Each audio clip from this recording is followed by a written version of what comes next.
possédons également des applicateurs spécifiques pour le traitement des paravertébraux et le traitement myofacial. Tout d'abord, le spine actor. Les spine actors sont au nombre de 3, sont utilisés pour le traitement des paravertébraux. Ils sont au nombre de 3 et il y en a un qui va traiter au niveau cervical, un qui pourra traiter au niveau dorsal, où la largeur sera plus importante, et un autre au niveau d'une largeur plus importante encore, qui nous permettra de traiter au niveau lombaire. Ces transducteurs se montent sur notre tête de la façon suivante. On pose un applicateur et ensuite on vient juste clipser le transducteur. C'est vraiment très simple. On le clipse et quand on veut l'enlever, on vient le déclipser. On clipse, on pose, on déclipse. Je vais vous montrer au niveau lombaire comment on traite. En général, on applique du gel sur la région à traiter et on va appliquer les ondes perpendiculairement à la région à traiter. On fera en général 1500 coups sur la région. En général, ça correspond à 3 à 5 passages en fonction de la vitesse à laquelle vous allez vous déplacer.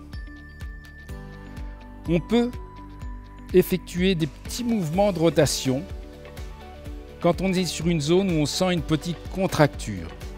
Les fréquences utilisées pour ce type de transducteur sont aux alentours de 17 Hz, plus ou moins de Hz. La pression que nous mettrons sur notre appareil sera adaptée en fonction de la région que nous avons à traiter. Avec ce type de transducteur, que ce soit les spine actors ou les périacteurs que nous allons voir tout à l'heure, il est formellement interdit de dépasser 3 bars.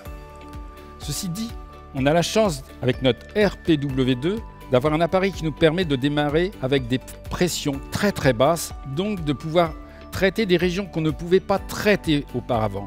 Notamment au niveau cervical, on va pouvoir commencer avec des pressions de l'ordre de 0,3 bar, sans entraîner ni de douleur au niveau de la nuque, ni de maux de tête. Ensuite, en fonction de la région que nous avons à traiter, nous pourrons adapter notre pression. Je vais vous présenter les périacteurs. Ils possèdent tous une spécificité. Tout d'abord, le knuckle, en forme de jointure de la main.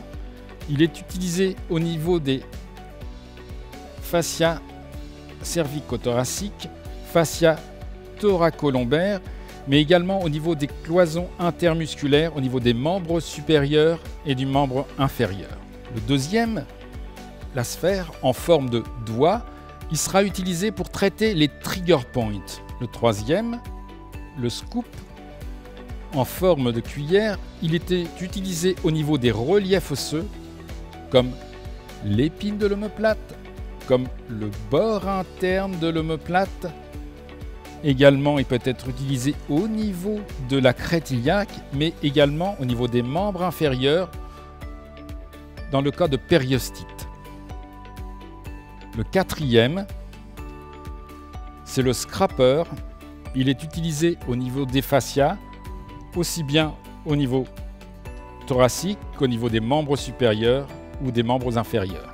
Donc, je vais vous montrer comment on peut appliquer les ondes de choc avec les périacteurs. Nous avons fixé notre adaptateur sur notre pièce à main. Nous allons clipser notre transducteur de cette façon-ci.